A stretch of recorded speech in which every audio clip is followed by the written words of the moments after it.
আর দাওয়া এটা একটা ফন, একটা শাস্ত্র। ইলমুদ দাওয়া, উলুমুশ শরিয়ার মধ্যে অনেকগুলো ফন আছে। উলুমুশ শরিয়া হলো 3 প্রকার। একটা হলো আল উলুমুল আসাসিয়া, মৌলিক ইলম যেগুলা, কোরআন, সুন্নাহ, ফিকহ, এরপরে আকায়েদ, আত-তাজকিয়া ওয়াল ইহসান, এর মধ্যে দাওয়াতুল ইসলামী, এটাও আল উলুমুল আসাসিয়া। এরপরে আছে আল উলুমুল মুসাআদা, কিছু সহায়ক ইলম আছে। আমরা মাদ্রাসায় পড়েছি উসুলুল ফিকহ, উসুলুল হাদিস, উসুলুল তাফসির, আদব, বালাগাত, ফাসাহাত, মান্তিক, এগুলো সব হলো আল উলুমুল মুসাআদা। এরপরে আরও কিছু উলুম আছে যেগুলা ইসলাম এবং মুসলমানদের সাথে সম্পৃক্ত।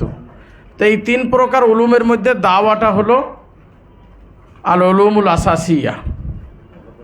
যাই হোক, যখন থেকে উলুম সংকলন শুরু হয়েছে, দাওয়া তখন থেকে সংকলন শুরু হয়েছে।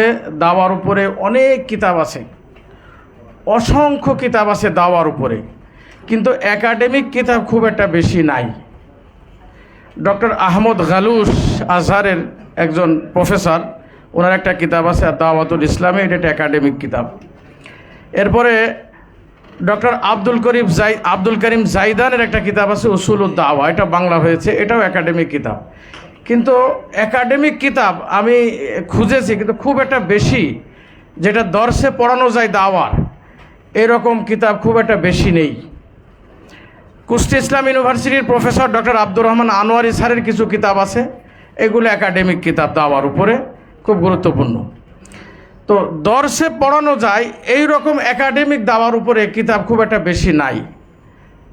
ইনশাল্লাহ ভবিষ্যতে এর উপরে কিতাব আসবে, হবে, যেটা দর্শে পড়ানো যাবে, একাডেমিক, একদম তারিফ, মওদু, গরজ, গায়াত থেকে শুরু করে এইভাবে একটা একাডেমিক কিতাব দরকার। তো যাই হোক, দাওয়া একটা ফন, একটা শাস্ত্র, এটা শিখতে হবে, জানতে হবে, বুঝতে হবে। আমি একটা আয়াত তেলাওয়াত করেছি, উদউ ইলা সাবিলি রব্বিকা বিল হিকমা ওয়াল মাউইজাতিল হাসানা ওয়াজাদিলুহুম বিল্লাতি হিয়া আহসান। এই আয়াতের মধ্যে 5টি বিষয় আছে। একটি হলো দাওয়া, উদউর মধ্যে একটা আছে দাওয়া, আরেকটা আছে দায়ী, আরেকটা আছে মাদউ, আরেকটা আছে মওদুউদ দাওয়া, আরেকটা আছে উসুলুদ দাওয়া। 5টি বিষয় আছে উদুর মধ্যে। উদউ ইলা সাবিলি রব্বিকা বিল হিকমা, এই আয়াতের মধ্যে 5টি বিষয় আছে। একটা হলো আর দাওয়া, দাওয়ার মধ্যে দাওয়ার তারিফ, এরপরে এর লক্ষ্য উদ্দেশ্য, এর হুকুম, আহদাফুদ দাওয়া, হুকমুদ দাওয়া, এগুলো সব আর দাওয়ার মধ্যে। এরপর উদুর মধ্যে দায়ী আছে একজন, দায়ীর খুসুসিয়াত আছে, দায়ীর বৈশিষ্ট্যাবলী আছে, এগুলো আবার আরেকটা বিষয়। এরপর আরেকটা আছে মাদউ, কাদেরকে আমরা দাওয়াত দেব। মাদউর মধ্যে অনেক প্রকার আছে মাদউ। তো এক এক মাদউর জন্য এক এক রকম পদ্ধতি এবং জ্ঞান আমাদের শিখতে হবে। এক মাদুর দাওয়াত আর এক মাদুর কাছে দিলে ফলপ্রসূ হবে না। এজন্য মাদউ ভেদে আমাদের প্রস্তুতিটাও সেরকম হতে হবে। আর একটা আছে উসুলুদ দাওয়া, মানহাজুদ দাওয়া, এই কয়েকটি বিষয় এর মধ্যে আছে। দাওয়াতের অনেক সংজ্ঞা আছে, দেওয়ার সময় নেই। আহদাফুদ দাওয়া, কোরআন শরীফের যে আয়াতটি, হুয়াল্লাযী আরসালা রাসূলাহু বিল হুদা ওয়া দীনিল হক লিইয়ুযহিরাহু আলা দ্বীনি কুল্লি, এটা হলো আহদাফুদ দাওয়া। দাওয়ার উদ্দেশ্য হলো ইসলামকে বিজয়ী করা, সকল মতাদর্শের উপরে, সকল আদিয়ানের উপরে ইসলামকে বিজয়ী করা, যে উদ্দেশ্যে নবী রসুলগণ যুগে যুগে এসেছেন, এইটাই হলো দাওয়ার উদ্দেশ্য। দাওয়ার হুকুম, কেউ বলেছেন ফরজে আইন, কেউ বলেছেন ফরজে কেফায়া। ওয়াল তাকুম মিনকুম উম্মাতুন ইয়াদউনা ইলাল খাইর। মিনকুম, এই মিনের অর্থ 2 রকম, একটা হলো মিন বয়ানিয়া, আর একটা হলো মিন তাবঈদিয়া, বাজ, কিছু সংখ্যক এর অর্থ। তো মিন যদি মিন বয়ানিয়া হয় তাহলে দাওয়া হলো ফরজে আইন, কেউ কেউ বলেছেন।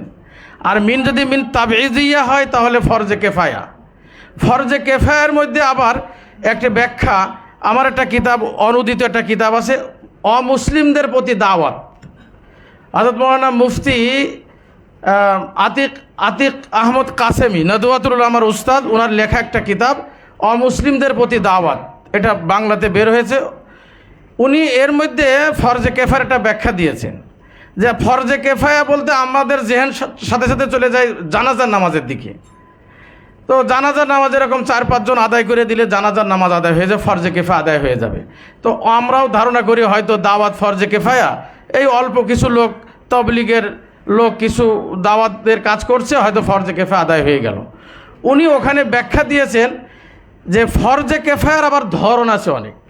যে ফরজে কেফায়া আদায় করতে যে পরিমাণ শক্তি লোক দরকার, সেই পরিমাণ লোক যদি ওই ফরজে কেফায়া আদায় না করে তাহলে ওই ফরজে কেফায়া আদায় হবে না। জানাজার নামাজ 5 জন আদায় করলে জানাজার নামাজ হয়ে যাবে, জিহাদও ফরজে কেফায়া।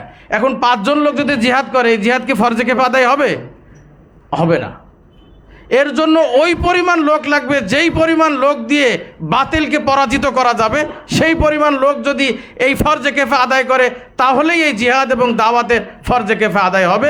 তাছাড়া 5 জন 10 জন দিয়ে ফরজে কেফায়া আদায় হবে না। সে দাওয়াতটা ওই পর্যায়ের ফরজে কেফায়া, যেখানে 5 জন 10 জন দিয়ে ফরজে কেফায়া আদায় হবে না। এখানে ওই পরিমাণ লোক লাগবে যে পরিমাণ লোকের দ্বারা দাওয়াতের হক আদায় হবে সারা দুনিয়ায়, তাহলেই ফরজে কেফায়া আদায় হবে। এক কথা, আমাদের সবার উপরে দাওয়াত জরুরি। এরপর এখানে উদুর মধ্যে দায়ী আছে। দায়ীর অনেকগুলো বৈশিষ্ট্য আছে, ইলমি বৈশিষ্ট্য, ফিকরি প্রস্তুতি, রুহানি প্রস্তুতি, মাদ্দি প্রস্তুতি, অনেকগুলো প্রস্তুতির বিষয় আছে যেগুলো তাকে অর্জন করতে হবে। ইলম অর্জন করতে হবে, সিফাত অর্জন করতে হবে এবং আফকার অর্জন করতে হবে। এই সবগুলো প্রস্তুতি না থাকলে বর্তমান ক্রিটিক্যাল এই সময়ে দাওয়াতের হক আদায় হবে না। এখন দাওয়াতের জন্য আমাদের সর্বপ্রথম ইলমি প্রস্তুতি লাগবে, দাওয়াতের উপর লেখাপড়া করতে হবে, দাওয়াত সম্পর্কে পড়তে হবে, তাখাসুস করতে হবে। এরপরে আমাদের এই যুগের যে সমস্ত বড় বড় দায়ী, আমাদের অনুসরণীয় ব্যক্তিত্ব আছেন, তাদের চিন্তা চেতনাটাকে আমাদের গ্রহণ করতে হবে। তারা কোন লাইনে দাওয়াতের কাজ করছেন, কোন কোন ক্ষেত্র, সেগুলো আমাদের আইডেন্টিফাই করতে হবে, চিহ্নিত করতে হবে এবং সেই সমস্ত লাইনে আমাদের দাওয়াতি কাজ করতে হবে। রুহানি প্রস্তুতি, কিছু গুরুত্বপূর্ণ সিফাত আছে দায়ীর জন্য, সেগুলো আমাদের অর্জন করতে হবে। বর্তমান সময়ে দাওয়াতের একটি গুরুত্বপূর্ণ ফ্রন্ট এবং ময়দান, আমি শুধু সেটা হলো ফিকরি ময়দান। সেটা হলো আমরা সৈয়দ আবুল হাসান আল হুদবি রহমতুল্লাহ বলেছেন ফিকরি ইরতিদাদ, মানসিক ধর্মান্তর, চিন্তাগত মুরতাদ হয়ে যাওয়া। এক ধরনের মুরতাদ হিন্দু হয়ে গেল, খ্রিস্টান হয়ে গেল, সে গির্জায় চলে গেল, মন্দিরে চলে গেল, ঝামেলা শেষ। কিন্তু মুসলমানদের মধ্যেই মানে মানসিক চিন্তাগতভাবে মুরতাদ হয়ে সে মুসলমানদের মধ্যে বসবাস করতেছে। এই শ্রেণী, এদেশের যত সিভিল সোসাইটি, এলিট শ্রেণী, সেকুলার রাজনীতিবিদ, অধিকাংশ চিন্তাগতভাবে মুরতাদ। তারা মিডিয়ায় যারা কাজ করতে, সেকুলার মিডিয়ায় অধিকাংশ তারা চিন্তাগতভাবে মুরতাদ। এবং এনজিও কর্মী, সিভিল সোসাইটি, বিশ্ববিদ্যালয়ের শিক্ষক, এই ধরনের এলিট যারা আছে, এরা বেশিরভাগ চিন্তাগতভাবে মুরতাদ। এখন এদের মধ্যে আমাদের দাওয়াতি কাজ, আর এরাই হলো আমাদের সামনে এখন সবচেয়ে বড় হলো মোকাবিল বা সবচেয়ে বড় প্রতিপক্ষ। আমাদের লড়াইটা কিন্তু এই দেশে হিন্দু খ্রিস্টানের সাথে হচ্ছে না, আমাদের লড়াইটা হচ্ছে এলিট শ্রেণীর সাথে, এই মিডিয়ার সাথে, এই সেকুলার রাজনীতিবিদদের সাথে, এই এনজিও কর্মীদের সাথে, এই উঁচু তলার মানুষদের সাথে। বাংলাদেশে যারা সবাই মুসলমান, এরা নামাজও পড়ে, রোজাও রাখে, লড়াইটা কিন্তু আমাদের তাদের সাথেই হচ্ছে। শাপলা চত্বরে কাদের সাথে লড়াইটা হলো? হিন্দুর সাথেও না, খ্রিস্টানের সাথেও না, লড়াইটা হয়েছে কিন্তু মুসলমানের সাথে। এরা ওই যে মানসিকভাবে চিন্তাগত মুরতাদ তারা সব, যার কারণে তাদের সাথে আমাদের লড়াই করতে হচ্ছে। এখন এই লোকগুলো তো মুসলমান, এদের জেহেন কিভাবে সাফ করা যায়, পরিষ্কার করা যায়, এটা হলো দাওয়াতের একটি বড় ময়দান। মাদরু এই একটা যেই বললাম যে ফিক্রির যা চিন্তাগতভাবে মুরতাদ, এরপরে কাফের আছে, মুনাফিক আছে, মুসলমান আছে, মুসলমানদের ভিতরে বিভিন্ন ওলামা আছে, সাধারণ শ্রেণী আছে, অর্থশালী আছে। এক একজনের কাছে, এক এক শ্রেণীর কাছে এক এক রকম দাওয়াত হবে। এরপরে দাওয়াতের মৌজু এই আয়াতের মধ্যে সাবিলি রব্বিক, আল্লাহর পথের দিকে দাওয়াত হবে।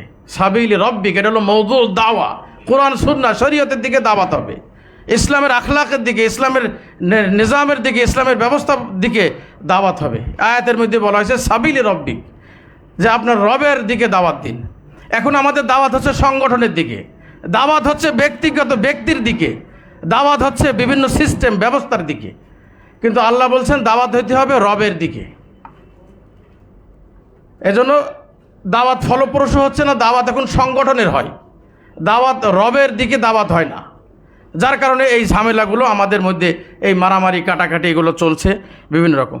এরপরে উসুলুদ দাওয়া এই আয়াতের শেষে বিল হিকমা ওয়াল মাউইজাতুল হাসানা ওয়া জাদিলু বিল্লাতি। এই আয়াতের মধ্যে শুধু একটি শব্দ হিকমা, আল্লাহ তাআলা এমন একটি শব্দ ব্যবহার করেছেন কিয়ামত পর্যন্ত আর শব্দের দরকার নেই। কিয়ামত পর্যন্ত আর শব্দের দরকার নেই। যে যুগই আসুক না কেন, সেই যুগের কাজ করার জন্য আল্লাহ তাআলা এই হিকমা শব্দ ব্যবহার করেছেন।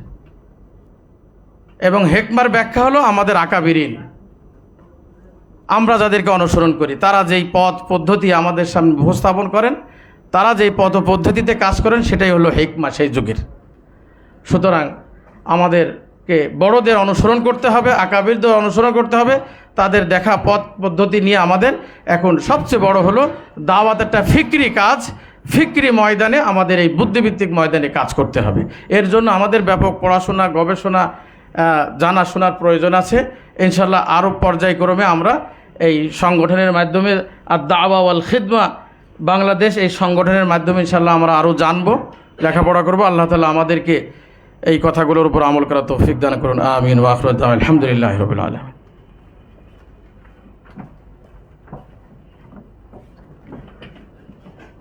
জাযাকাল্লাহু আহসানাল জাযা। মুহতারাম ডক্টর মাওলানা শহীদুল ইসলাম ফারুকী হাফিজাহুল্লাহকে ওনার সমৃদ্ধ কথার জন্য অনেকেই আলোচনা আগে করতে যাচ্ছেন। অনেকক্ষণ ধরে মাওলানা নাজমুল হাসান বসে আছেন, ওনার ওমরার সফরের প্রস্তুতির প্রয়োজন। আপনি রেডি করেন, এই ফাঁকে ফাঁকে একটু নাস্তা করে নেন। এই ফাঁকে সুলাইমানকে আগে যেতে হবে আপনাকে। আচ্ছা, বিদেশে উচ্চশিক্ষা নিয়ে একদম আরব বিশ্বে সহকারে ইউরোপে তো আমাদের তেমন কাজ নেই, আছে দাওয়াতি কাজ আছে। উচ্চশিক্ষার বিষয়টা অনেক সুদূর পড়া হতো। মূলত আরব বিশ্বে আমাদের পড়াশোনার জন্য যথেষ্ট সুযোগ যেহেতু আছে, এটা একটা সংক্ষিপ্ত পারসেপশন আপনাদের সামনে প্রেজেন্টেশন দিবেন মাওলানা সুলাইমান আজহারি। উনি লালমাটিয়া জামিয়া ইসলামিয়া লালমাটিয়ার সম্মানিত মুহাদ্দিস এবং ইমাম, তো নানাভাবে আমাদের সম্পৃক্ত। এরপর আরও একজন আজহারি আছেন, উনিও আলোচনা করবেন আপনাদের সামনে ইনশাআল্লাহ উলুমুল হাদিসের স্বরূপ নিয়ে। ওনার সংক্ষিপ্ত কথাও শুনে যাবেন আপনার ইনশাআল্লাহ। এই পর্যায়ে মাওলানা সুলাইমান আজহারিকে আহ্বান করছি। আরব বিশ্বে উচ্চশিক্ষার পথ পদ্ধতি কী হতে পারে?